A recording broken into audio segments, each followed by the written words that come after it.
Mtu aliniuliza nipe siri, kwa nini niamke mapema? Kwa nini niamke saa 11? Naamka nafanya nini? Mtuambie huwa mnaenda wapi? Nafikiri aliongea kwa masiala, lakini kiuhalisia ukitaka kufanikiwa lazima uweze kulipa gharama ya muda. Huwezi ukawa unalala masaa yote, unaamka saa 4 alafu utegemea kufikia viwango vingine kama ambavyo watu wengi wamefikia. Hapana. Amka asubuhi, kwa sababu akili yako iko imetulia, haiwazi mambo mengi, haijapokea vitu negative, na wakati huo akili yako inakuwa iko very fresh, inakuwa iko vizuri sana. Muda huo unaweza kuutumia kuanza kusikiliza vitu chanya, motivation speakers wako wengi. Unaweza kuanza kusoma vitabu. Tunasema personal development, lazima uwekeze kwenye ukuaji wako binafsi.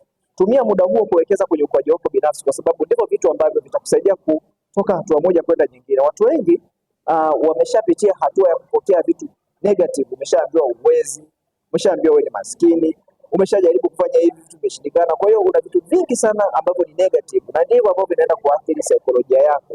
Mwisho wa siku unahitaji kutoka hapo